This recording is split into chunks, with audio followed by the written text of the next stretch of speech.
Hello everyone, Mr. Lipchick here, and today we are going to discuss the role of prices in the economy. Prices in the free market. Prices serve as a tool in the free market for distributing goods and services throughout the economy. Changes in price move markets towards equilibrium and help solve problems of excess supply and excess demand. Less excess supply and excess demand leads to a more efficient use of our resources, which is better for everyone. Sometimes we complain about gas prices, but once again, it is based on supply and demand. Prices serve as a language for buyers and sellers to communicate. It provides buyers and sellers with information about the goods, demand, and supply. Willingness of consumers to pay higher prices serves as a signal for suppliers to begin producing more. Low prices signal consumers to buy more of an item, as the item carries a low opportunity cost. Prices provide incentives for buying and selling goods. Prices add flexibility to our economic system and allow the market to quickly solve excess supply and excess demand problems. There is something called supply shock. Supply shock is a sudden shortage of a good. Rationing is another example of anomaly in supply, which is using measures other than price to deal with shortage.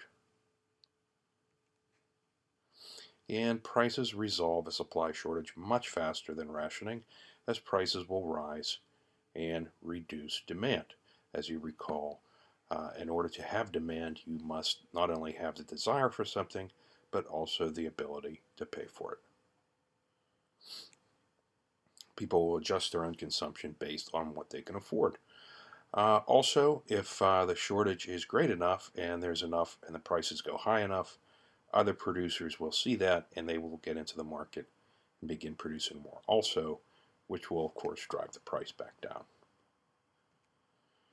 Imagine, for instance, that a shortage of bacon and other pork products is predicted for next year. Prices will likely go up and people will adjust their consumption based on what they can afford, perhaps choosing substitute goods such as cereals or eggs.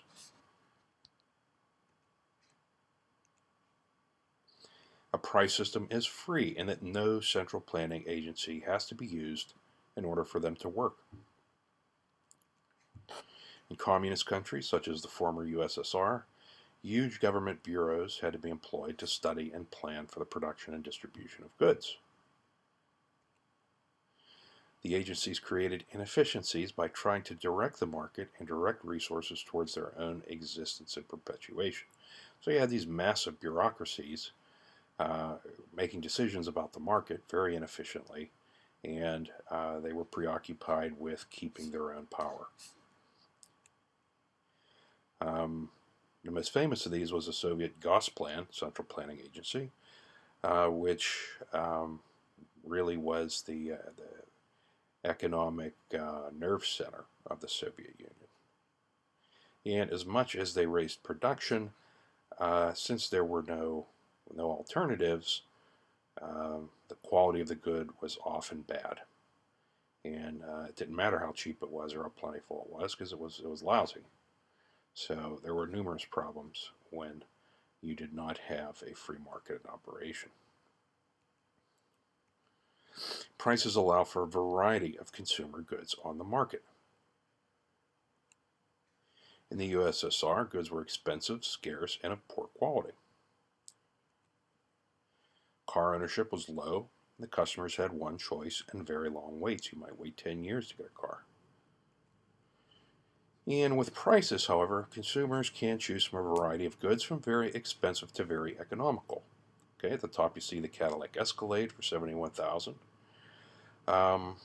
Let's assume that within a free market, At one moment in time, the Cadillac Escalade was the only car being produced.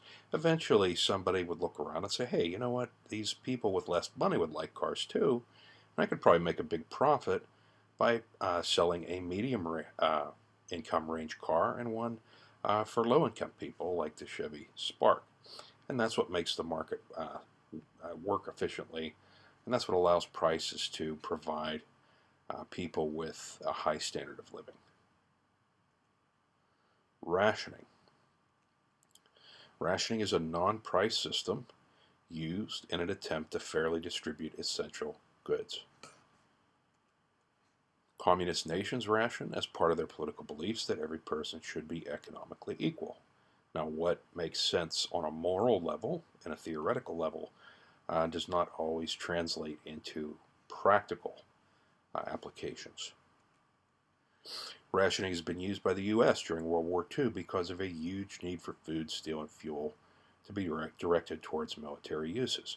World War II was an exception. We had 9 million men in the Army, Navy, and Marines, and they required an enormous amount of food and tanks and weapons and an endless supply of stuff. So there really wasn't much of a choice.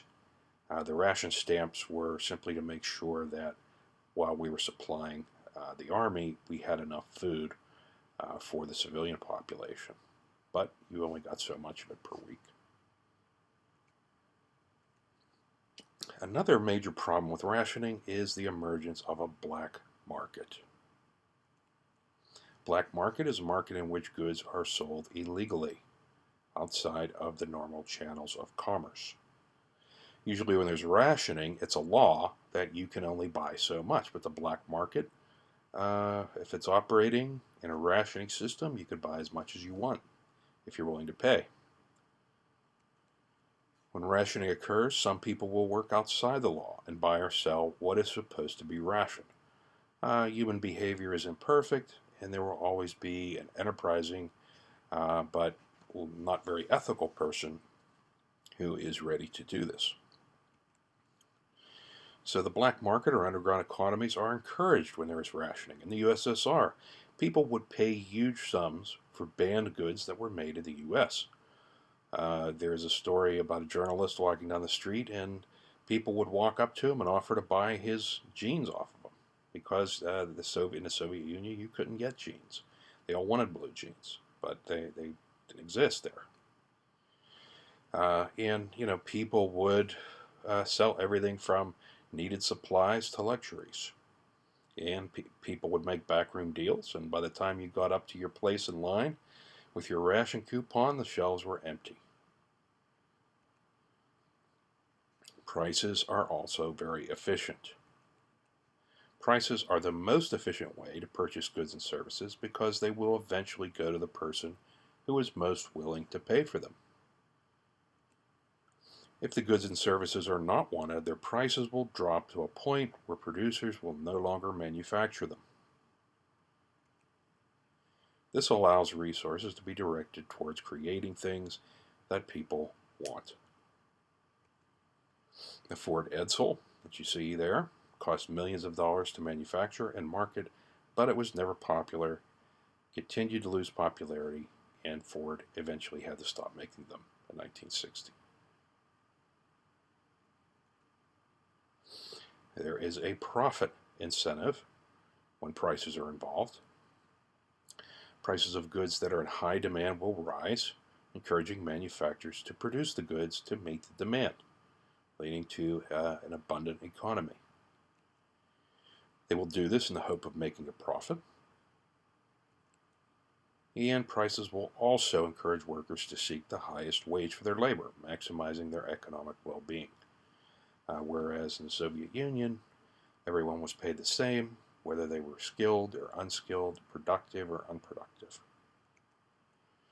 In China, which is a communist nation and was one for decades, has realized that the profit incentive will make consumer goods more available and has made many market reforms. So even China, a hardline communist nation, has realized that the markets are a good thing, that they motivate people and provide incentives. Market problems. While the market is the most efficient system for producing and distributing goods, it is not without its problems. With some goods, there is imperfect competition, where a single or small number of producers control the market, or the market price. Externalities, known as spillover costs, make production costs seem artificially low to producers, while they are actually paid by consumers. Air pollution from factories being a good example. And imperfect information about the market is another problem. It is impossible to know everything that you would need to know to make the perfect decisions within the market. So as well as informed as producers and consumers may be about the marketplace, there are times when they do not have enough information to make the best economic decision. Okay, that concludes our discussion about prices. Thank you for viewing, and I look forward to seeing you in the live lesson. Have a great day.